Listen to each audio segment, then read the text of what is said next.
In this video, the head is off the Rover.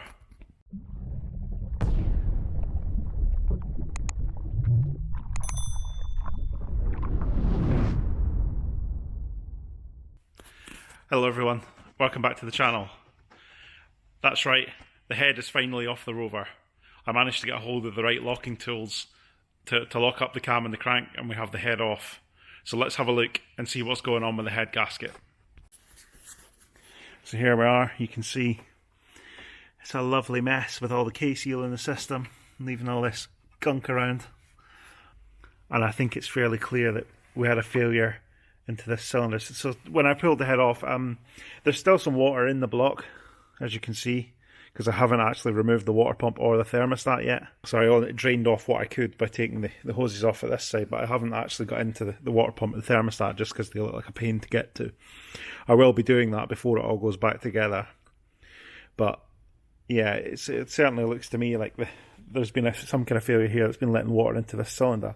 But it still kind of stumps me a little bit because we weren't seeing plumes of white smoke or anything like that would indicate it was burning water, but the water level was certainly dropping fairly rapidly. The application of K-seal in the system looks like it's not going to be the nicest thing. Certainly the inlet manifold here, if I can't pull that up at the moment, but I'll put up a picture of that. You can see it. One of the pipes is all gunked up with K-seal, which is lovely. It just seems to get absolutely everywhere. It's horrible, horrible stuff. So I'm really not looking forward to putting that all back together. Now, to the person that said lift the head off with the manifolds still connected, you were absolutely right. I didn't want to interfere with the fuel pipes. I wanted to take the inlet manifold off and just push it out of the way to avoid having to disconnect any fuel hoses or anything. But it was an absolute nightmare to get to. The bolts are absolutely horrible to get to, reaching right round the back of the engine with a long extension to try and get to the nuts that hold on the inlet manifold. Really not very pleasant. I would fully recommend, if you're going to do this job, to just disconnect the pipework and leave the manifold in place. Exhaust manifold, I don't know, the bolts were a bit rusty and not very nice, but actually taking it off gave better access to the flywheel where you bolt the locking tool in place to lock the crank. So 6.5 a dozen really. You either struggle to get that in place or to remove the starter motor to get that in place by leaving the manifold on, and then you lift the manifold off, or you struggle a little bit to take the manifold off. That goes in really easily. I could say that either approach is pretty valid. I would probably do it the way I've done it, which is to take the exhaust manifold off. But it's up to you. But certainly leave the inlet manifold in place. Just disconnect this pipework and bring it out with the head. And certainly before it goes back together, I'll be removing the inlet manifold, partly to clean it, but also because I think it'll actually be easier to reassemble if I bolt that onto the head, put it all back in place, and then put the plumbing in place. But before we do that, I'll need to replace the water pump, and I've got a new thermostat and thermostat housing on order. Because it's in such a stupid place, right down the back of the engine here, that is going to be very difficult to service in situ. So I think with the head off and the manifold out of the way, it's the ideal time to replace the thermostat and clean it out, because I fully expect to find some K-seal related horrors in there. I think that'll be nicely gunked up, so replacing it will definitely be the prudent thing to do. And because of the location, I've not even done what I usually do, which is buy the cheapest one I could find from Euro Car Parts.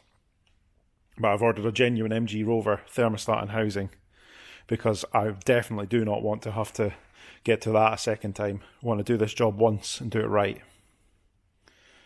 I also found that the cam belt kit I bought came with the automatic tensioner. This car has the manual tensioner, I guess, because it's an earlier car. It's reasonably late for a 216 Cabriolet, but they're sort of built on an earlier platform than for perhaps the 25, which I guess all used the automatic tensioners. This one is the manual tensioner, so I've had to order a manual tensioner as well, because there's no way I'm putting it together with the cam belt with an old tensioner. This head gasket looks like the old elastomer type to me.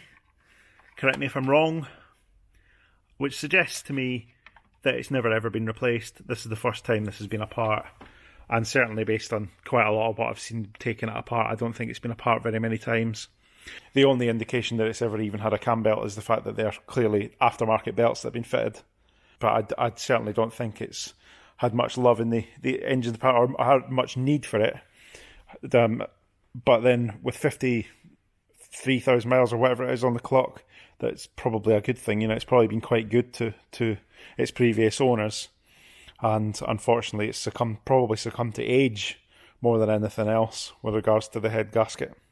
And the exhaust manifold here, it's really very crusty, horrible. I'll need to clean all that up before we refit it in.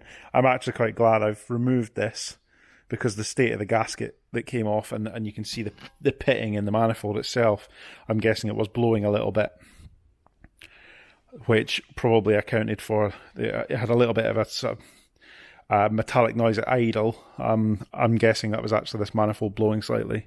So we'll get all that cleaned up, and that should hopefully seal better when it all goes back together. Here we have a look at the head, and we can see on that cylinder, you can see the orange gunk on the valves. So that would suggest to me that the KCl laden coolant was getting into the cylinders. Certainly that one and that one looks a lot more orangey than these two, so I think that's going to be the cause of our coolant loss, but who knows. Certainly that head's going to need a real good cleaning up. I'll check it for flatness and stuff as well. But as far as I know, it's never been overheated, so I'm hopeful that cleaning it up and it'll be good to go. I won't need to get it skimmed, but you never know. Knowing my luck, it'll be warped and it'll need skimming. But I'm hoping that clean all the gunk out, it should be alright. Fingers crossed. So that's it for round one with the Rover then. The head's off. I've got a lot of cleaning up to do. I'm still waiting on a couple of parts before we can start putting it back together. And also with the way things are at the moment, with disruptions to postal services, courier deliveries, all that kind of stuff, it's a long old waiting game trying to get anything. And understandably so, there are far more urgent things to be moving around the country. So I can't really complain too much, but it does mean that these projects are going a lot slower than they're intended. It's the same deal with the Fox. Still waiting on a tube of Hylamar being delivered. I daren't try and put it back together without it, because I know that it'll just leak oil everywhere. So we'll play the waiting game for both of these, and they're kind of on hold. It does mean that I've got something else in the pipeline. I've got another car being delivered soon, which should hopefully keep you entertained whilst these two are waiting for bits. I don't think it's going to, well, I'm hoping it's not going to be much of a one that's actually going to need loads of repairs. I think it's just going to be a chance to have a look at it, maybe tidy up some minor things and look to move it on. But there's definitely some new interesting content coming for you there. And we'll plug away with the Rover and the Fox in the meantime as things arrive, and let us crack on. So, yeah, we're probably moving the goalposts a lot with the whole 12 cars, 12 months thing. But I think given the circumstances, I don't think there's too much of a problem with that. I think we'll just need to sort of make do with what we have. And let's say I have managed to buy one more car, which I guess we could maybe call May's entrant. I'm not sure. It was a little bit more than the £500 budget, but it was certainly still under £1,000. So fingers crossed, you'll let me consider that to be one of the monthly entrants. And there'll be more about that very shortly. That's it for now, though. Certainly, I'm glad with the progress we've made with the Rover. I'm a little bit frustrated with the speed it's going at, but at least we're moving in the right direction. Join me next time, where I'm hoping that we're going to be able to get this thing back together, but when that'll actually be, I'm not too sure. Could be days, could be weeks. But thanks very much for watching, and I'll see you on the next one.